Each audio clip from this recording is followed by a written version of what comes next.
말씀은 창세기 11장 27절부터 39절입니다. 창세기 11장 27절부터 30절, 제 성경으로 구약성경 14면입니다. 14면. 예, 봉독을 합니다. 데라의 족보를 이러하니라. 데라는 아브라함과 나홀과 하란을 낳고 하란은 롯을 낳았으며 하란은 그 아비 데라보다 먼저 고향 갈대아인의 우르에서 죽었더라. 아브라함과 나홀이 장가들었으니 아브라함의 아내 이름은 사레며 나홀의 아내 이름은 밀가리, 하란의 딸이요 하란은 밀가의 아버지며 또 이스가의 아버지더라. 사레는 임신하지 못하므로 자식이 없었더라. 아멘. 자, 이제 오늘은 그 데라에 대한 이야기입니다. 지난주에 이어서 오늘 다음 주까지 데라에 대한 이야기를 해보려고 합니다. 처음에 이제 그 노아가 끝난 다음에 그 다음 인물을 누구로 해야 되는가 하고 성경을 붙여보니까 데라가 나오더라고요. 뭐 중간에 이제 노아 심판을 홍수가 끝난고 그 다음에 노아 실수하고 한 장면 나오고 그 다음에 이제 나온 게 이제 바벨 사건이 아브라함 사건입니다. 그리고 이제 아브라함 사건 나오기 전에 그렇게 많지 않은 부분에서 데라의 이야기가 나옵니다. 아마 우리 장로님이나 권사님들께서 성경을 잘 살펴보셨겠듯이 그 데라에 대한 이야기는 성경에 그렇게 많이 나오지 않습니다. 전부 9절, 10절 정도가 나와. 신약, 구약 다 합해서 데라에 대한 말씀은 9절에서 10절 정도밖에 안 나옵니다. 그래서 지난주에 이제 그 창세기 11장 그 다음에 이제 시브리서 이 정도에서 그 어디에 그 데라에 대한 이야기가 나온다고 말씀드린 적이 있습니다. 그래서 지난주에 데라의 전반적인 얘기를 했고 오늘은 데라라고 하는 사람이 신앙생활하고 또 일상생활하는 가운데에 만났던 위기, 그리고 이제 그 위기를 통해서 하나님이 이제 데라를 신앙의 사람을 만들어가고 그런 하나님의 역사에 동참한 데라의 모습. 그러나 결국은 데라는 하나님 자기를 온전한 신앙의 사람을 만들기 위한 하나님의 역사에 동참을 했는데 결국 그 목표에 이르지 못해요. 중도하차합니다. 다른 말은 중간에 낙오를 합니다. 이런 모습까지 살피면서 은혜를 받습니다. 먼저로 이 데라의 신앙 문제가 가장 중요하기 때문에 이런 얘기부터 시작을 하려고 합니다. 사람들은 그런 얘기, 현대사회를 가르쳐서 이제 그 약육강식의 시대, 그러니까 이제 약한 자는 강한 자에게 잡혀먹는 시대라고 얘기합니다. 그만큼 무섭게 생존 경쟁을 하는 시대라고 얘기를 하고 있고요. 그 다음에 또 생존 경쟁 시대라고 약육강식의 시대, 생존 경쟁의 시대, 이렇게 두 가지로 현대를 표현합니다. 근데 많은 사람들이 이런 약육강식과 현대사회를 살아가기 위해서는 꼭 갖춰야 될 자기만의 무기가 있어야 된다 그래요. 아주 가장 강력한 무기가 있어야 된다. 마치 전쟁에서 지금 우리나라 그 K9 같은 경우는 세계적으로 알아주는 그런 강력한 무기라고 그럽니다. 근데 이제 이렇게 어떤 무기도 이겨낼 수 있는 강력한 무기가 있어야 된다. 이렇게 이야기를 하고요. 운동선수들과 다른 말을 표현할 때 필승카드가, 패스카드가 있어야 된다. 반드시 싸워서 이길 만한 그런 뭐가 있어야 된다는 거죠. 자, 그렇다면 성도라고 하는 성도들이 믿음의 생활을 하고 믿음 생활하는 가운데 영적 전쟁을 하는데 이 영적 전쟁에서 어떤 영적 경쟁에서 이기기 위해서 갖춰야 할 강력한 무기. 또 필승카드는 무엇일까요? 물론 성경을 어떤 관점에서 보느냐에 따라서 여러 가지 해석이 가능합니다만 가장 기본적인 것은 성도가 갖춰야 할 가장 강력한 무기, 또 영적 싸움에서 승리하기엔 필승카드는 믿음입니다. 믿음이에요. 자, 왜 그러면 믿음이 우리 신앙생활에서 가장 중요하다, 가장 강력한 무기다라고 말씀드리냐면 그건 성경을 근거로 찾은 이유와 같습니다. 성경에 보면 이제 믿음이 가장 중요한 요소가 된 이유를 시브리서 11장 6절에서 이렇게 기록을 합니다. 이게 주님의 말씀인데 믿음이 없이는 하나님을 기쁘시게 하지 못하나니 여기 중요한 단어가 뭐냐면 믿음이 없이는 하나님을 기쁘시게 못하나니라고 했습니다. 그 다음 중요한 게 하나님께 나아가는 자라. 하나님께 나아가는 자는 그 다음에 뭐가 필요하면 그가 계신 것과 또한 그가 자기를 자기를 찾는 자들에게 상 주시는 이심을 믿어야 할지니라 이렇게 이야기하고 있습니다. 여기에서 중요한 두 문장이 등장을 합니다.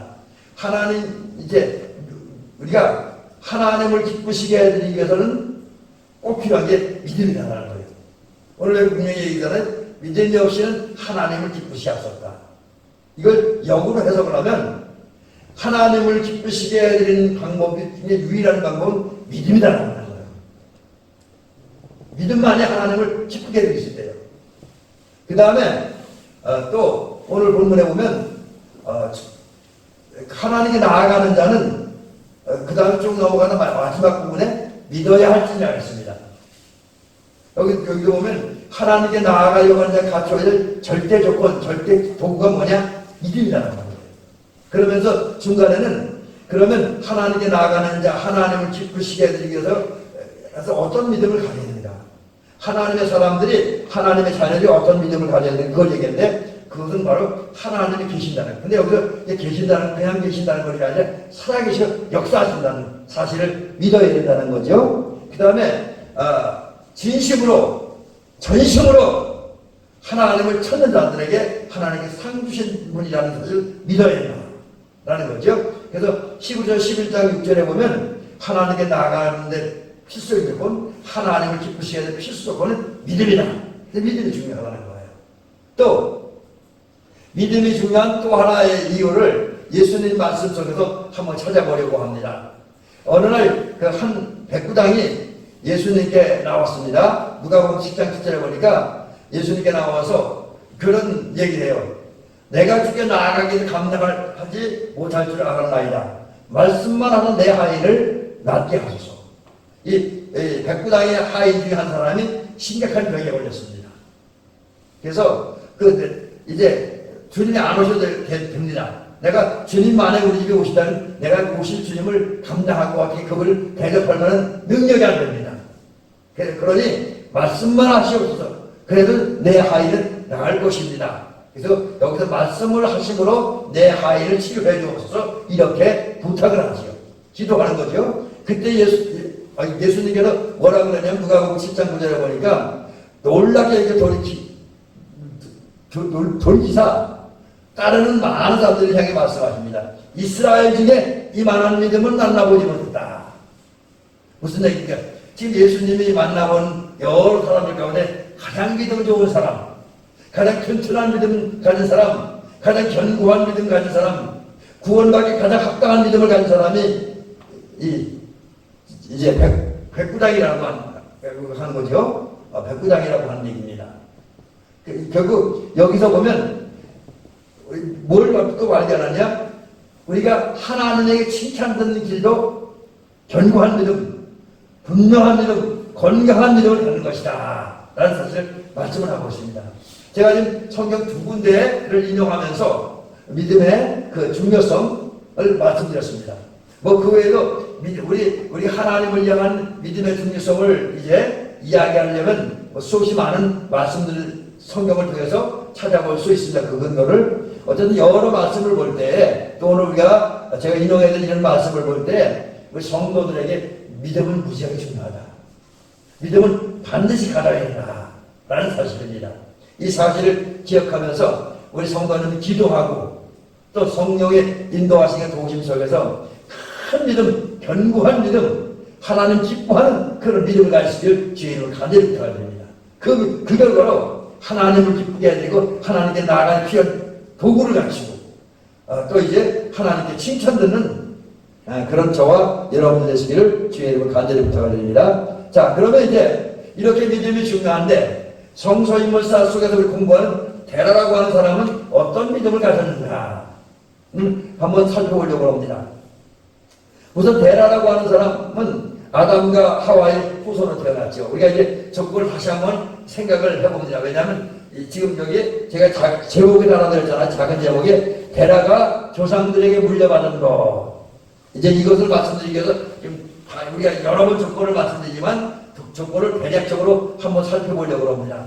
아담과 하와 이후의 조건을 살펴보면 이제 크게 두 계열로 나누어집니다. 가인 계열과 셋 계열로 나누어지죠. 근데 가인 계열은 오래가지 못하고 7대 만에 끝장이 납니다.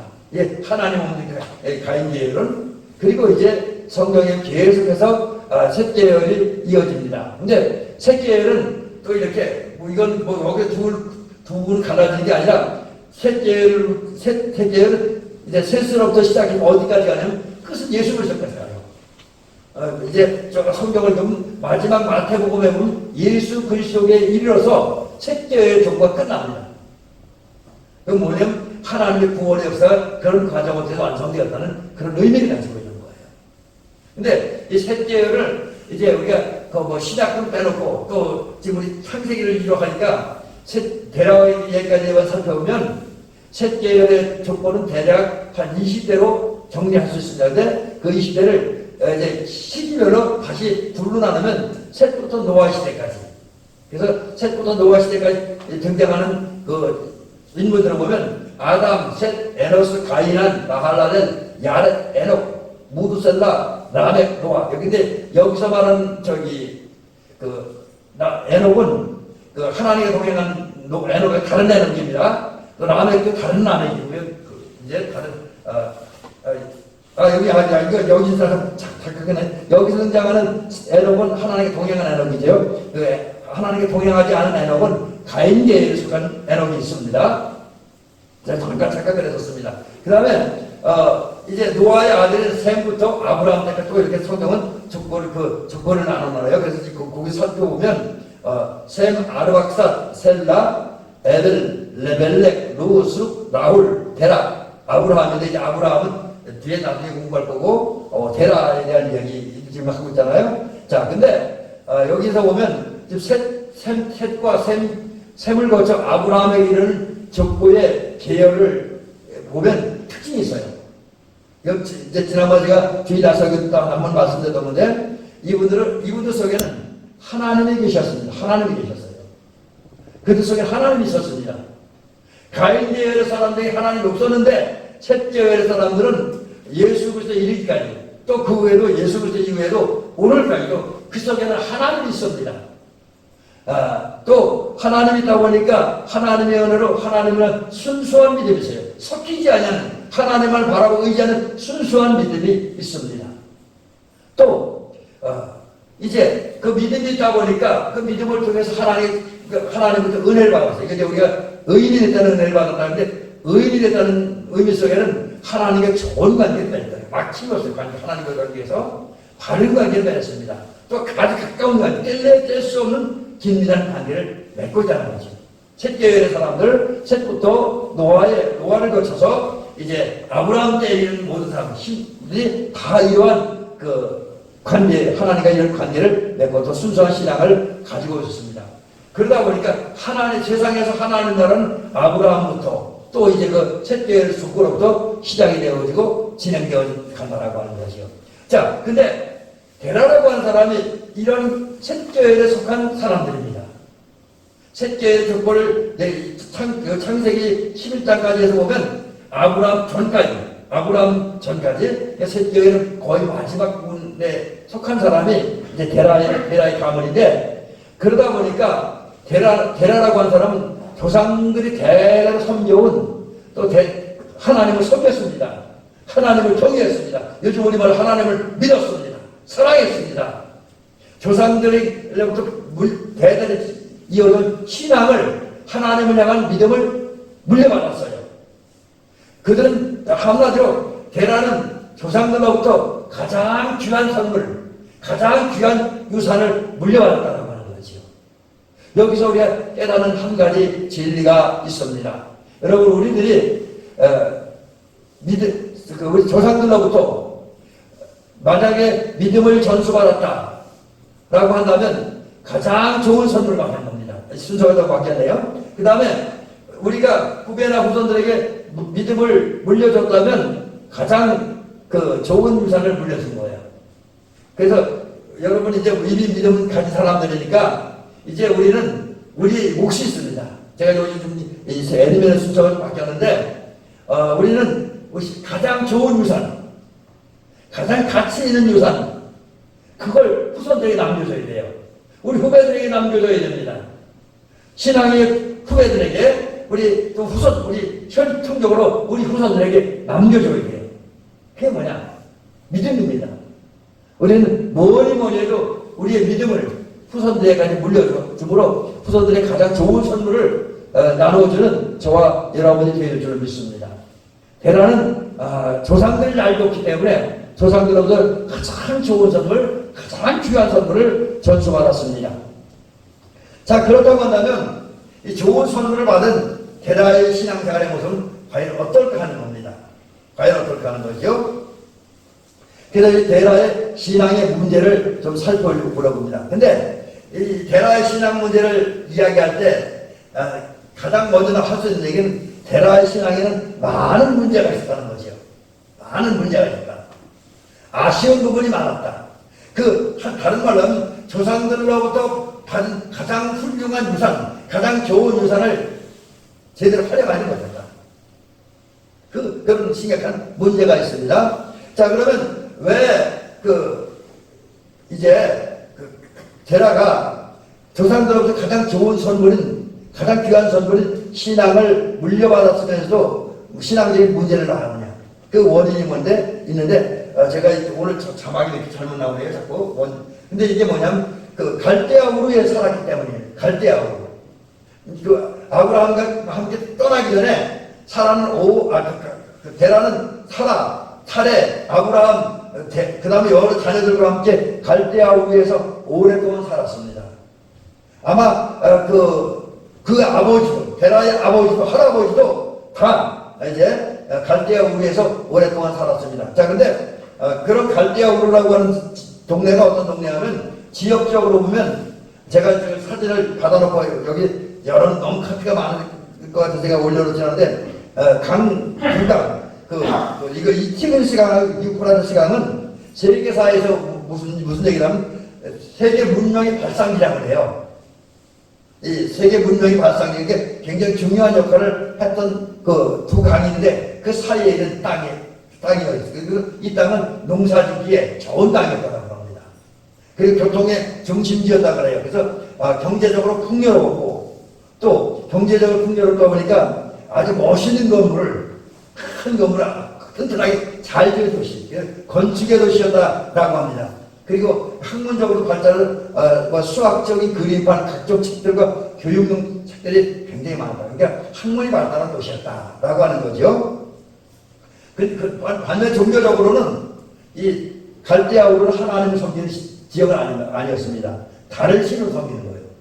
그래서 달신을 섬기기 위한 달신에게 제사 드리기 위한 대형 성전, 신전이 있었다라는 것이죠.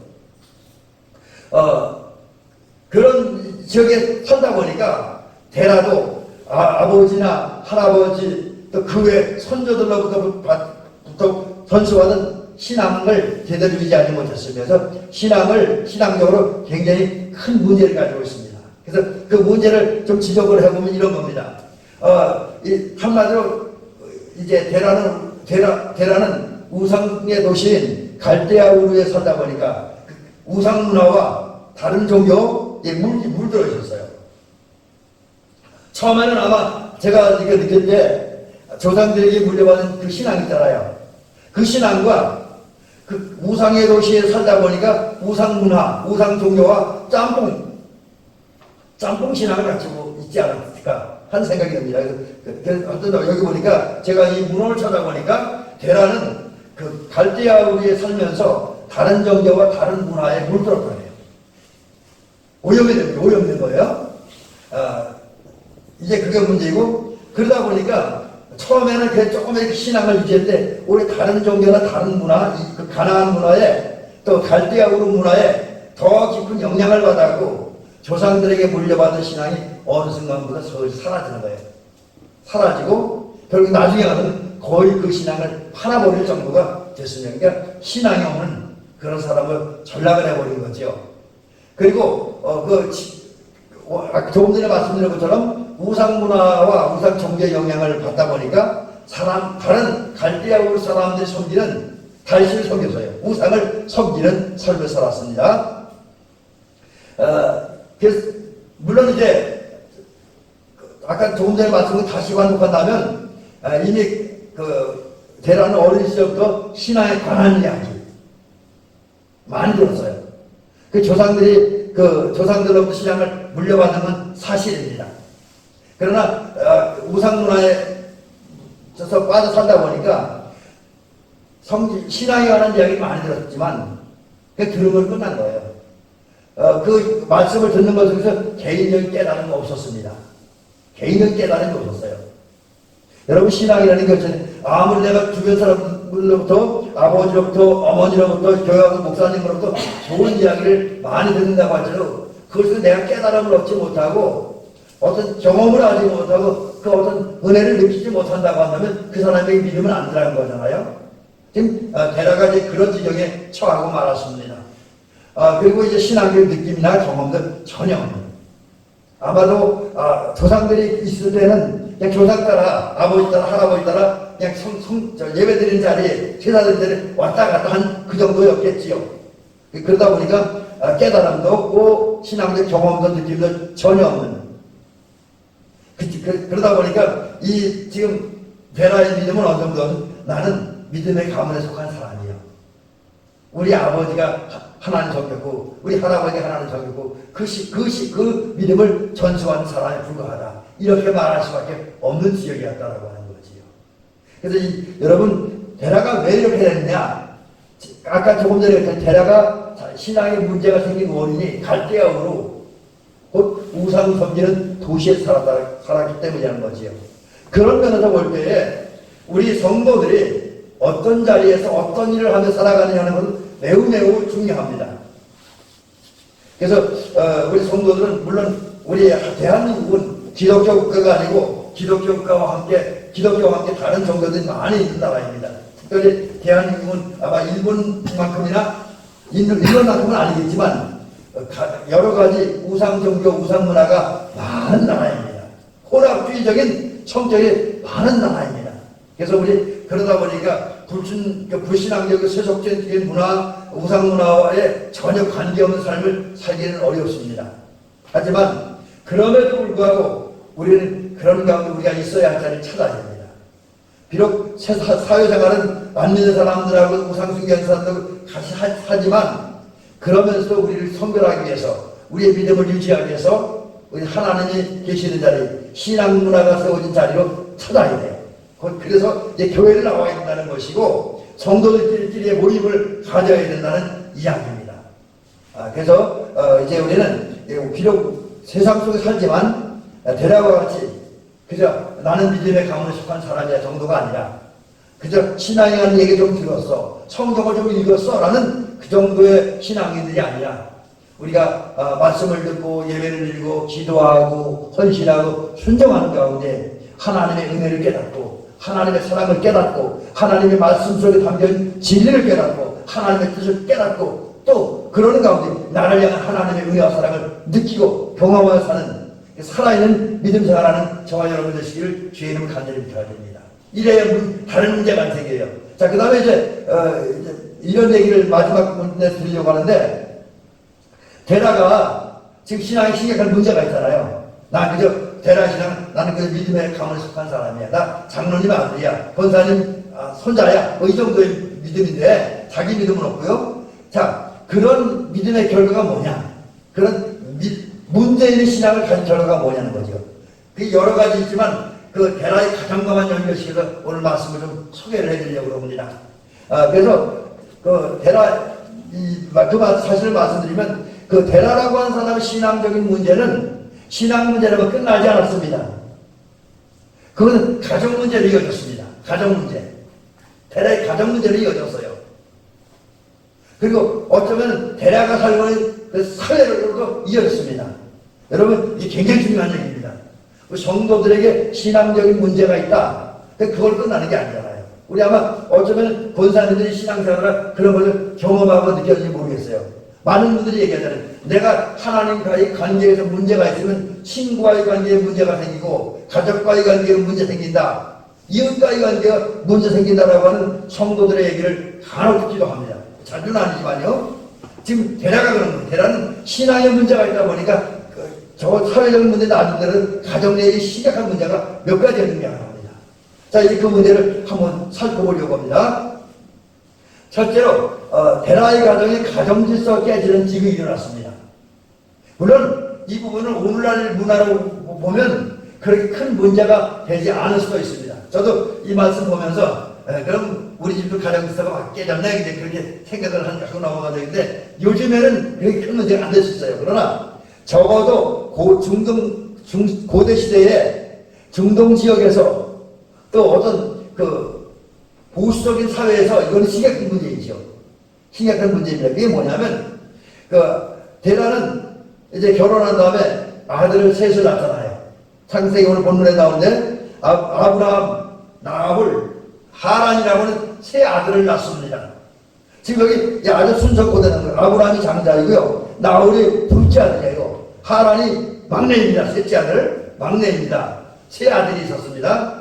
근데 이들이 태어났던 순서대로 아브라함이 제일 먼저 왔고 나홀이 그 다음에 왔고 하란이 왔습니다. 근데 그 다음 문제가 이거예요. 하란이 제일 먼저 결혼했어요. 하란이 제일 먼저 결혼했습니다.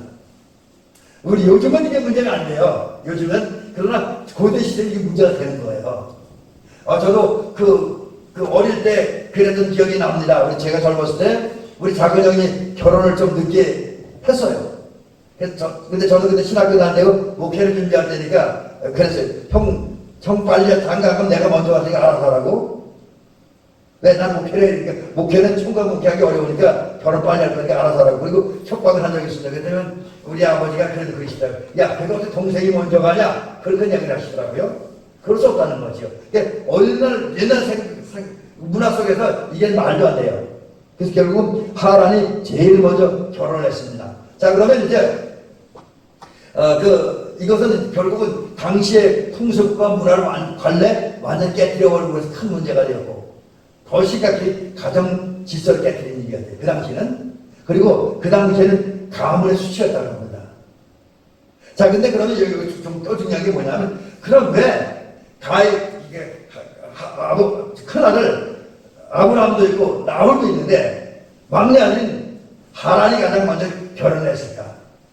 여기에는 그 성경에는 그 사실이 기록되어 있지 않은데 이 성서학자들이나 고고학 연구하는 그러니까 이제 그 당시 갈대아우르의 문화를 연구한 학자들의 얘기하면 그분들이 여러 가지 자료를 종합해서 나오는 얘기예요. 그게 뭐냐면 이런 겁니다. 하란이 그 막내 아들이 좀 윤리적으로 그랬나 봐요. 그래서 일찍부터 여자를 사귀어갖고 한 여자를 만난 거예요. 그리고 사귀다 보니까 잘못 사귀어서 혼전임신이 됐다는 거죠. 결혼하기 전에. 요즘은 이것도 이게 문제가 될 것이 없는데 그때는 이게 심각한 문제잖아요. 혼전임신이고 거기 출산까지 됐다는 거예요. 그러다 보니까 데라의 입장에서는 이게 순서를 지킬 환경이 안 되는 거예요. 어쩔 수 없이 이제 하란을 먼저 결혼시켰다. 그래서 제 가정 질서가 이렇게 된 거죠. 정말 사랑 때문이 아니라 하란이 혼전 임신을 하고 출산했기 때문에 어쩔 수 없이 결혼을 가장 먼저 했다. 그래서 이제 가정이 질서가 깨졌고요. 그 다음에 이제 또 하나의 문제는 이것도 가정 질서를 깬 것 중에 하나인데 하란은 제일 먼저 결혼도 했지만은 또 죽는 것도 제일 먼저 죽었습니다. 제일 먼저 죽었다는 거죠. 여기 성경에서 보니까 하란이라고 하는 아들은 실제로 하란이라고 하는 그 동네에서 죽었습니다. 갈대아부터 난 다음에 가나안에 못 들어가고 하란에서 죽었다라고 하는 거죠. 여러분, 사실 이 죽는 거 우리가 그냥 지금 생각하면 정상이라고 봐요. 왜냐하면 히브리서 9장 29절에 보면 사람이 한 번 죽는 것은 지금이 정상적인 거예요. 이거 크게 그러면서 보면 죽음이 이 하란의 죽음을 문제 삼을지 않을 수도 있습니다. 왜냐하면 히브리서 9장 20절에 분명히 기록하기를 한 번 죽는 건 사람에게 정해진 것이요. 사람이 한 번 죽는 건 정해진 하나님의 법칙이라는 거죠. 그런데 심판을 받긴 하지만 그런 데는 문제가 안 되는데 근데 이제 그런 거 있잖아요. 사람이 태어날 때는 장남, 둘째, 셋째, 다섯 순으로 태어나겠죠? 근데 이제 어느 순간부터 이 순서가 바뀐 거죠. 특히 베라의 가정에서 순서 없이 죽었는데 막내 아들이 장가도 제일 먼저 죽고 출산도 제일 먼저 했고 죽는 것도 제일 먼저 죽었다. 물론 아직까지는 이 하란이 왜 제일 먼저 죽었는지 그건 몰라요. 근데 이제 갈대아우를 떠나라는 하나님의 명령이 임하기 전에 이미 하란이라고 하는 막내 아들은 임신하고 또 출산하고 그렇게 결혼했어요. 그리고 그런 하란이었기 때문에 결국 갈대아우를 아버지 형님들과 함께 떠나기는 했으나 가나안까지는 못 가고 중간인 하란에서 머물다가 죽는 비극을 당했다. 또 그 결과로 말미암아 데라는 이제 하란의 죽음으로 큰 슬픔, 정말 큰 아픔을 당하지요.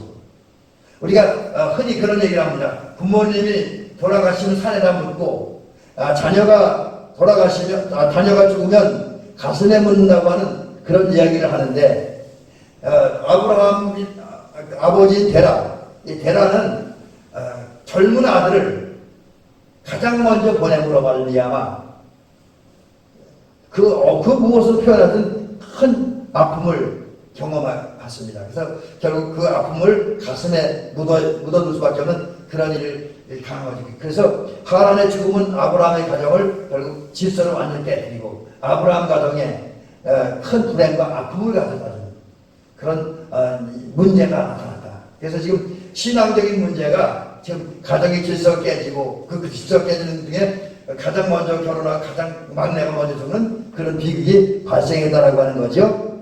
그 다음에 마지막 얘기인데 이게 뭐냐? 물론 여기에는 하나님의 섭리도 있을 수 있었습니다. 그러나 저거 데라 입장에서는 이게 심각한 문제이죠. 세 번째 문제는 가정 문제 중에 하나는 사람, 큰 며느리가 오랫동안 임신을 하지 못했습니다.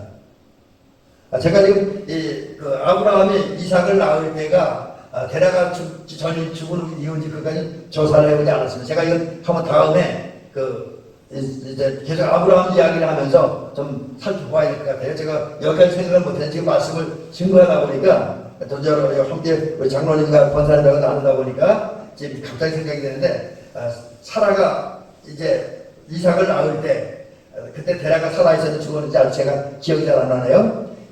그러나 중요한 건 저거 데라는 오랫동안 사라가 임신하는 모습을 보지 못했습니다. 그 사실 창세기 11장 30절은 이렇게 기록을 합니다. 오늘 본문 얘기죠. 사라는 임신하지 못함으로 자식이 없었더라 라고 했습니다. 자식이 없었더라. 이것은 이 일은 데라나 아브라함이나 사라나 이 가정에 또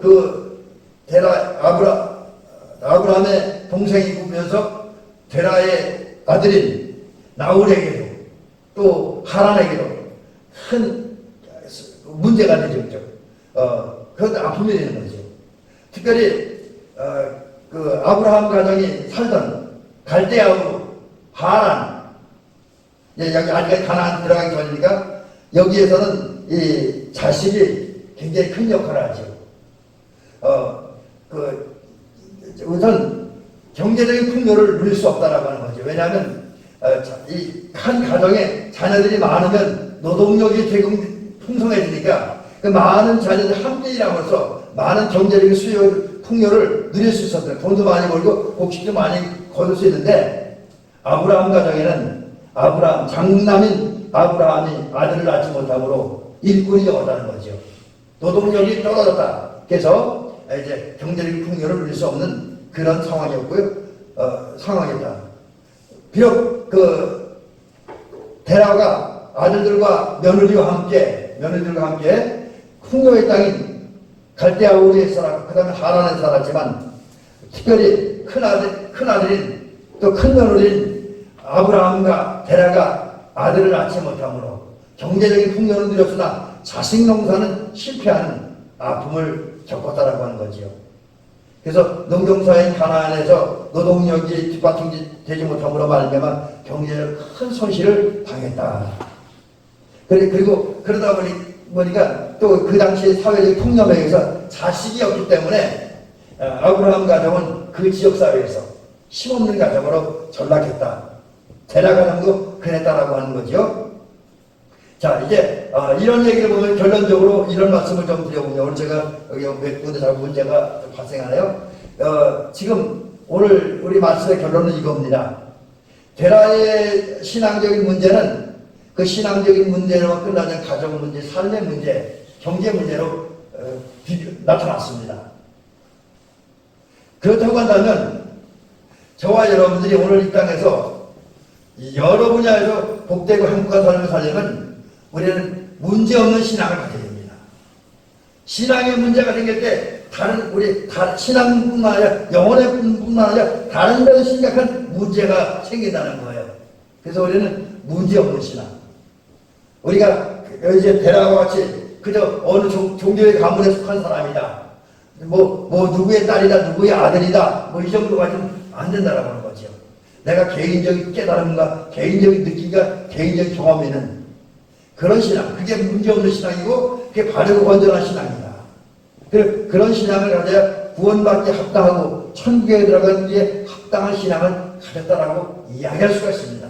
그래서 우리는 이런 문제없는 신앙, 바르고 건전한 신앙, 또 구원받기 합당하고 천국에 들어가기에 합당한 신앙, 이것을 한마디로 정리하면 데라 이야기를 깨닫는 것은 하나님의 말씀을 듣고 읽고 예배를 드리는 가운데에 신앙생활하는 가운데 내 나름대로 어떤 개인적인 영적 깨달음이 있어야 되고 영적 이해가 있어야 되고 영적 느낌이 있어야 되고 영적 경험을 가져야 됩니다. 신앙적 경험을 가져야 됩니다.